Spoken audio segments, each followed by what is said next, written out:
निरंतर भारतीय जनता पार्टी में लोग शामिल हो रहे हैं और आप लोगों के समक्ष नियमित रूप से हमारे ज्वाइनिंग का कार्यक्रम चलता रहता है। और आज बड़ा सौभाग्य का विषय है कि आज की ज्वाइनिंग के लिए हम लोगों के मध्य भारतीय जनता पार्टी के राष्ट्रीय अध्यक्ष आदरणीय जेपी नड्डा जी हम लोगों के मध्य हैं और भारतीय जनता पार्टी की नीतियां और माननीय प्रधानमंत्री जी के यशस्वी नेतृत्व से प्रभावित होकर आज सुनील जाखड़ जी भारतीय जनता पार्टी की सदस्यता ले रहे हैं। आप सब लोग जानते ही हैं, बहुत लंबे समय से पंजाब की राजनीति और देश की राजनीति में आदरणीय जाखड़ जी सक्रिय रहे हैं। पंजाब विधानसभा में विपक्ष के नेता रहे हैं, पीसीसी के प्रेसिडेंट रहे हैं और सांसद के रूप में भी आपने काफी समय तक संसद में रहे हैं। हम लोग भारतीय जनता पार्टी परिवार में आपका स्वागत करते हैं और इस अवसर पर मैं पार्टी के राष्ट्रीय अध्यक्ष आदरणीय जेपी नड्डा जी से आग्रह करता हूं कि जाखड़ जी को भारतीय जनता पार्टी की सदस्यता की पर्ची और उनका पार्टी में स्वागत करें। बुके लियो।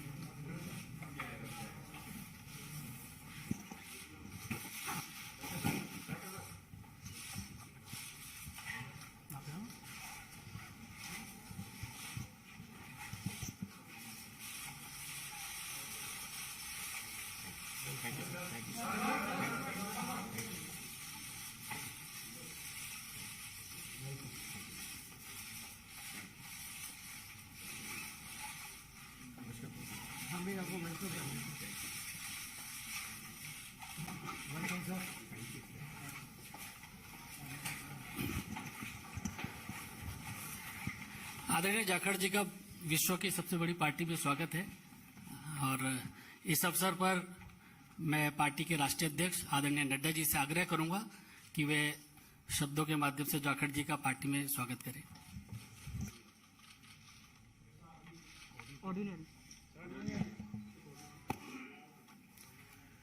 जैसा अभी अनिल बलूनी जी ने आपके सामने इस विषय को रखा है कि सुनील जाखड़ जी भारतीय जनता पार्टी की सदस्यता लेकर भारतीय जनता पार्टी में शामिल हुए हैं, मैं अपनी ओर से और पार्टी के करोड़ों कार्यकर्ताओं की ओर से उनका भारतीय जनता पार्टी में स्वागत करता हूं, अभिनंदन करता हूं। ये हम सब के लिए खुशी का विषय है कि सुनील जाखड़ जी जो एक अनुभवी नेता और जिन्होंने लगभग 3.5 दशक राजनीति में एक अपना स्थान बनाया है, ऐसे व्यक्तित्व भारतीय जनता पार्टी में शामिल हुए हैं। आपने कई जिम्मेवारियां निभाई हैं, प्रदेश के कांग्रेस के एक समय अध्यक्ष भी रहे, एलओपी भी रहे, लोकसभा में भी रहे, विधानसभा में लंबे अरसे तक रहे और एक अपनी खास छवि पार्टी से अलग हट करके आपने स्थापित की और किसानों के नेता, युवाओं के दिलों में जगह एक ईमानदार छवि के साथ आपने कई जिम्मेवारियों पर काम किया है। आज मैंने आप सबसे पहले भी कहा था कि पंजाब में राष्ट्रवादी ताकतों का जो प्रथम स्थान है वो भारतीय जनता पार्टी ले रही है और इसलिए आवश्यक होता है कि राष्ट्रवादी विचार रखने वाले सभी लोग भारतीय जनता पार्टी के साथ जुड़े और मजबूती प्रदान करें। Punjab is a border state, more than 550 kilometers border is along with Pakistan. There are issues related to drugs, there are issues related to terrorism, there are issues where it is the endeavor from the Pakistan side is to make it a gateway for all activities which is going on, which may be not which may be detrimental to India. तो ऐसे में राष्ट्रवादी ताकतों का मजबूत होना पंजाब में आज की आवश्यकता है। और आज पंजाब में भारतीय जनता पार्टी ऑपोजिशन की आवाज बन करके आ रही है, और इसीलिए मैंने उस समय भी कहा था कि बहुत लोग कांग्रेस से और अकाली दल से भी, जो भी राष्ट्रवादी ताकतों के साथ जुड़ना चाहते हैं, वो भारतीय जनता पार्टी के साथ आना चाहते हैं। इस कड़ी में मैंने पहले कहा कि एक अपनी छवि रखने वाले ऐसे सुनील जाखड़ जी ने आज भारतीय जनता पार्टी की सदस्यता ली है, और मुझे पूरा विश्वास है कि वह हम सबके साथ मिलकर के हम पंजाब को एक नए मुकाम पर ले जाएंगे और राष्ट्रवादी ताकतों को मजबूत करने में उनका अनुभव का हम सदुपयोग करेंगे, और पार्टी मजबूत होगी पंजाब को मजबूत करने के लिए, पंजाब को मजबूती प्रदान करने के लिए, और उसमें सुनील जाखड़ जी का विशेष योगदान रहने वाला है। मैं पुनः आपका अभिनंदन करता हूं, स्वागत करता हूं, और मैं निवेदन भी करूंगा सुनील जी से कि आप जरूर कुछ अपने उद्गार कहें। और बहुत बहुत धन्यवाद आदरणीय बीजेपी के अध्यक्ष नड्डा साहब, जो आपने मुझ जैसे व्यक्ति को माननीय प्रधानमंत्री नरेंद्र मोदी जी, माननीय देश के गृह मंत्री अमित शाह जी, उनके साथ उनकी सहमति से मुझ जैसे व्यक्ति को आज अपनी पार्टी में शामिल होने का ये मौका दिया। मैं आभारी हूं मंच पे जो मौजूद हमारे प्रभारी अनिल बालूनी जी हैं। मैं आभारी हूं खास तौर पे प्रवेश वर्मा जी का, जो खास तौर पे इस मौके पे यहां पहुंचे हैं।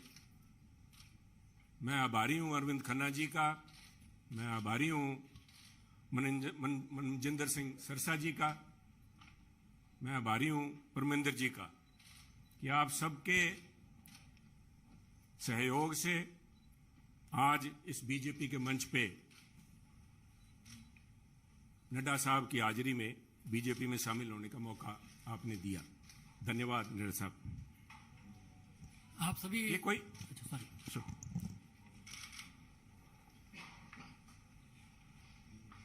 कोई आसान काम नहीं होता। 50 साल का संबंध मेरा कांग्रेस से है। हमारी 3 पीढ़ियां कांग्रेस पार्टी में सन 1972 से लेकर आज 2022 तक हमने पार्टी को अपना परिवार समझ के अच्छे बुरे समय में साथ रहे हैं। और एक चीज जो मैं समझता हूं, जिसकी वजह से, जिस आत्मीयता से और जिस खुले दिल से बीजेपी के शीर्ष नेतृत्व ने और नड्डा साहब ने आज मिलने का मौका दिया, उसका सबसे बड़ा कारण था कि सुनील जाखड़ ने राजनीति को निजी स्वार्थ के लिए इस्तेमाल नहीं किया। सुनील जाखड़ ने कभी तोड़ने का काम नहीं किया। हमने सभी हमेशा कोशिश की है, शायद सफलता ना मिली हो, जोड़ने का काम किया है। और मैं एक ऐसे सूबे से संबंध रखता हूं, एक ऐसे प्रांत से आता हूं जो गुरुओं, संतों, पीर, पैगंबरों की धरती मानी जाती है। अगर राष्ट्रीयता की बात, जैसे नड्डा साहब ने बार बार जिस बात को एम्फेसाइज किया है, आज अगर जहां देश की जरूरत राष्ट्रीयता की भावना की है, वहां अगर राष्ट्रीयता कहीं से चालू होती है, जिसे कहते हैं उर्स्प्रुंग, द बेसिक जेनेसिस राष्ट्रीयता, वो तभी पैदा होती है जब समाज में राष्ट्रीयता की भावना हो, एकजुटता की भावना हो। और पंजाब का मूल मंत्र ये रहा है, गुरु साहब ने, गुरु नानक देव जी ने सर्व साझीवालता की बात कब की थी? आज भी उस पर पहरा देने के लिए पंजाबी उसी तरह तत्पर खड़े हैं।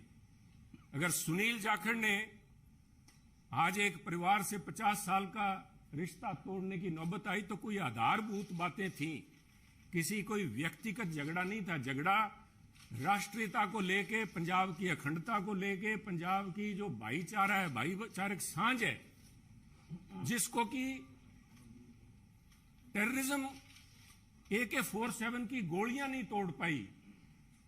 जहां आपसी भाईचारे में, चाहे वो सिख हो चाहे हिंदू हो, उनके अंदर किसी किस्म का कोई द्वेष की भावना पैदा नहीं हुई। 25,000 से ज्यादा पंजाबियों ने कुर्बानी दी।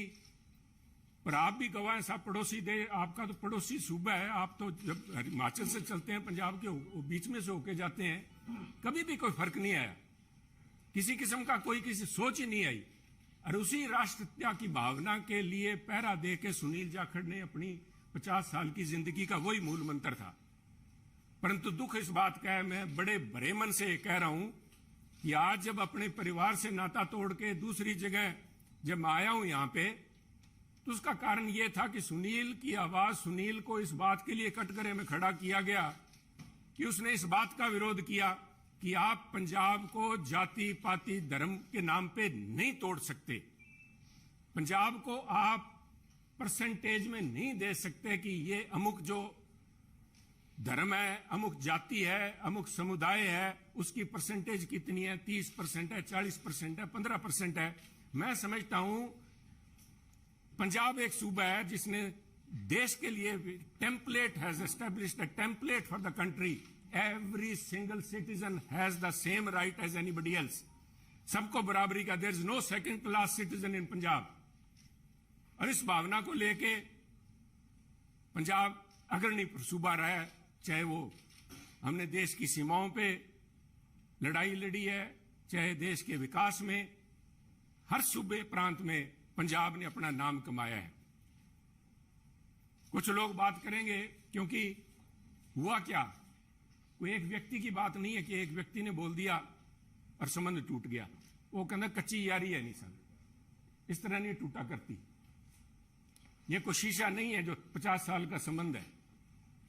कहते हैं कोई शीशा नहीं है कि पहले हम इंसान हैं, हमने रिश्तों को निभाया असूलों की तरह, पर जब असूल ही टूट जाएं, जब हम अपने सिद्धांत से हट जाएं, अपनी आइडियोलॉजी से हट जाएं, तो मैं समझता हूं this is a right time to have a rethink.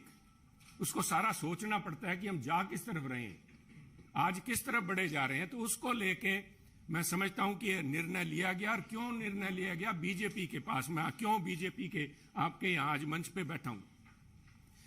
सब तरह तरह की अटकलें लगाई जा रही थी सुनील को लेके, कयास लगाए जा रहे थे, क्यों बड़ा स्वाभाविक था। जिस दिन से नड्डा साहब आपने देखा कि मैंने गुड बाय बोला, मेरी तरफ से तो गुड बाय 11 तारीख को, जिस दिन मैंने देख लिया कि आवाज के ऊपर पाबंदी लगाने के लिए नोटिस जारी किए जा रहे हैं, तो आवाज नहीं रोकी जा सकती। सुनील को आप पद से हटा सकते हो, किसी से दूर कर सकते हो, सुनील की आवाज गिरवी नहीं रखी जा सकती। आवाज राष्ट्रीयता के लिए उठेगी। परंतु क्या कारण बने न साहब, मैं आज कुछ बातें आपसे शेयर, आपके पास अगर मुझे पता है आपको जयपुर भी जाना है, पर 2 मिनट में लूंगा आपके कीमती समय के। पार्लियामेंट के अलावा मुझे 1.5 साल पार्लियामेंट में काम करने का मौका मिला सरसा जी, पर उसके बाद पार्लियामेंट से बाहर मेरी मुलाकात हुई माननीय प्रधानमंत्री से, जब वो पंजाब आए। करतारपुर कॉरिडोर एक बहुत लंबे समय की मांग, बलूनी जी, जो सारे सिख समुदाय की नहीं, पूरे पंजाबियों की, जो भी व्यक्ति पंजाब से प्रवेश से जुड़ा हुआ सबका था कि हमें करतारपुर साहब जाके हमें अपनी बात श्रद्धा नमन करने का, उसकी संभाल का, उस हमारे गुरु घर का हमें को मौका मिले।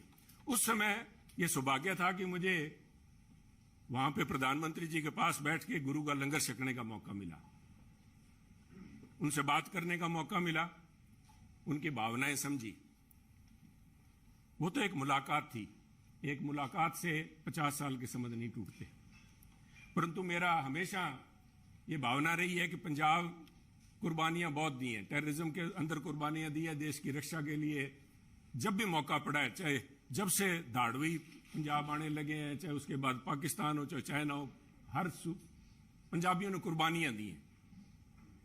और उस कुर्बानियों को चलते मेरे एक मानना था हमेशा ही कि भी मौका लगा तो प्रयास करेंगे कि पंजाब को एक स्पेशल स्टेट का स्टेटस दिया जाए। नड्डा साहब, कागजों में तो अभी फॉर्मली नहीं दिया गया, कॉन्स्टिट्यूशनली तो नहीं दिया गया, बहुत सी मजबूरियां, सरकारों की वक्त की मजबूरियां होती हैं। पर परंतु मेरा मानना है कि व्यवहारिक तौर पे माननीय प्रधानमंत्री ने पंजाब को स्पेशल स्टेटस दे दिया और उसका जीता जागता सबूत है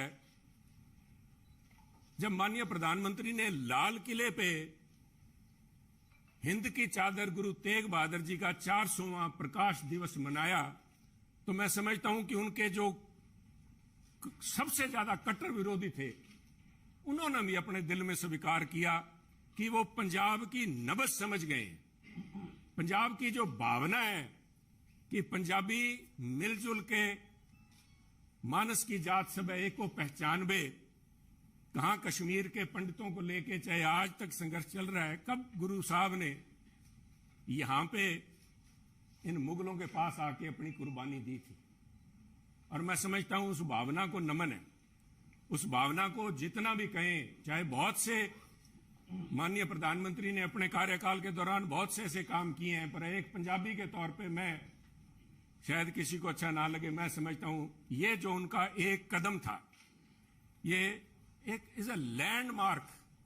इसने अपने आप लोगों की भावनाएं, लोगों की आज भावनाएं उनके साथ जुड़ी। और मैं समझता हूं कि आज मेरा यह सौभाग्य है कि पंजाबी होने के नाते और गुरु साहब की उस धरती से आते हुए, जैसे गुरु नानक देव जी के बारे में अल्लामा इकबाल ने कहा था कि फिर उठी सदा आखिरी एक तौहीद की पंजाब से, मर्दे कामिल ने जगाया हिंद को फिर ख्वाब से। आज मैं समझता हूं फिर वही भावना पंजाब से लेके यहां पे उस भावना, उस अलग की, उस ज्योति की एक उसको लेके मैं आज बीजेपी में आया हूं। और मैं समझता हूं कि आप लोगों के सहयोग, आपके मार्गदर्शन, माननीय प्रधानमंत्री अमित शाह जी के मार्गदर्शन में अगर मैं रत्ती भर भी देश में और पंजाब के लिए उस अखंडता को कायम रखने में कामयाब होता हूं तो मेरा जीवन सार्थक मैं मानूंगा। आपका बहुत बहुत धन्यवाद। जय हिंद, जय हिंद। इस कार्यक्रम में शामिल होने के लिए आदरणीय राष्ट्राध्यक्ष जी का बहुत बहुत धन्यवाद। और मीडिया के सभी साथी, बहुत कम समय में आप सब लोग आए, आप सबका बहुत बहुत धन्यवाद।